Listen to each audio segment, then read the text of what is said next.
Good morning everyone, welcome back to my mini blog. তো আজকে আমি সকাল সকাল রেডি হয়ে নিচ্ছিলাম, কারণ আজকে ছিল আমার 18 বার্থডে অ্যান্ড আজকে মালদাতে দেবের আসারও কথা ছিল রঘু ডাকাত নামে কোনো একটা মুভির প্রমোশন করতে। তো আমি সেখানে পৌঁছে 3 নম্বর গেট দিয়ে ঢুকলাম এবং দেখলাম এখানে সবাই মিলে গল্প করছিল। তারপরে আমাদের প্রিন্সিপাল স্যার তার রুমে ডাকেন এবং আজকের ওয়েদারটা ছিল কিছুটা এইরকম।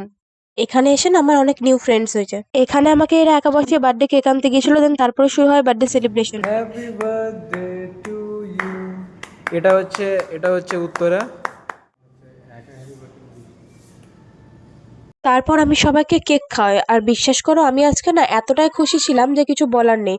তারপরে আমরা সকলে মিলে একটু লাঞ্চ করতে বেরিয়ে পড়ি এবং এখানে এই বাবু সোয়াগ দেখাচ্ছিলেন নিজের। তারপর আমি বাড়ি পৌঁছে যাই এবং এখানে আমার ভাইকে আমি দেখলাম যে আমার জন্য বার্গার নিয়ে এসেছিল, অনেক খুশি হয়ে। দেন আমি অনেক খুশি হয়ে এটাকে খেলাম। দেন বিকেলবেলা আমার বাড়িতে একটা ফ্রেন্ড এসেছিল, ওরা হয়তো কিছু সারপ্রাইজ প্ল্যান করেছিল, আমাকে কেউ কিছুই বলছিল না, আমাকে রেডি করিয়ে দিল এবং আমি অনেকক্ষণ বসে থাকার পরে দেন তারপরে আমাদের দাদা আমাদের গাড়ি নিয়ে পিক আপ করতে চলে এসেছিল। আর আমার ভয়েসটা শুনে না কেউ একটুও ভয় পেও না, আমার খুব ঠান্ডা লেগে গিয়েছিল। তারপর এনারা এখানে সবকিছু প্রস্তুতি করছিল।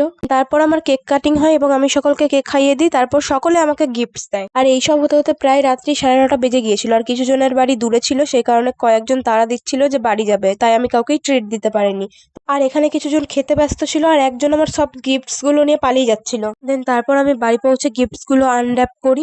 আমার বেস্ট ফ্রেন্ড আমাকে একটা কিউট টপ দিয়েছিল এবং বাড়ি এসে না আমার প্রচন্ড শরীর খারাপ হয়ে গিয়েছিল এবং আজকে আমার সারাদিনটা এইভাবেই কাটে।